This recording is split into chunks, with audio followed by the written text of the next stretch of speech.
వీరుల సంస్మరణ సభలో మంత్రి సీతక్క పాల్గొన్నారు. ఈ సందర్భంగా అమరవీరుల కుటుంబాలకు ట్రైకార్ యూనిట్లను పంపిణీ చేశారు. అనంతరం ఆమె మాట్లాడుతూ అటవీ అధికారులు సంయమనం పాటించాలంటూ గిరిజనులను రెచ్చగొట్టే చర్యలను మానుకోవాలని మంత్రి సీతక్క సూచించారు.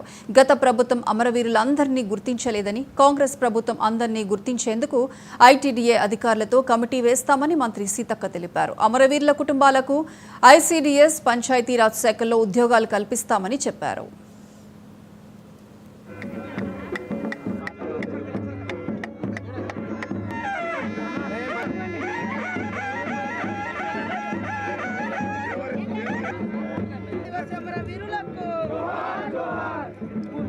ఇంద్రవెల్లి ఆదివాసీల అమరవీరుల సంస్మరణ సభను రాష్ట్ర ప్రభుత్వం సీఎం రేవంత్ రెడ్డి గారి ఆదేశానుసారం అధికారికంగా మేమందరం కూడా ప్రజాప్రతినిధులం, స్థానిక ఎమ్మెల్యే వజ్జు గారు మరి ఈరోజు పాల్గొని ఆ రోజు భూమి కోసం, భుక్తి కోసం పోరాటం చేసిర్రు.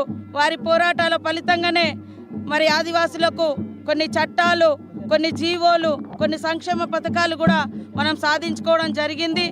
కాబట్టి ఇన్నేళ్ల తర్వాత ఈరోజు అధికారికంగా రాష్ట్ర ప్రభుత్వం ఇక్కడ ఐటీడీఏ పీఓ గారు, కలెక్టర్ గారు, ఎస్పీ గారు, ఇతర అధికారులందరూ కూడా ఈ యొక్క ఏర్పాట్లు నిర్వహించి స్వేచ్ఛగా మా కోసం మరణించినటువంటి ఆదివాసీ అమరవీరులకు నివాళులర్పించుకునేటువంటి గొప్ప స్వేచ్ఛగా ఈరోజు మేము భావిస్తూ ఉన్నాం.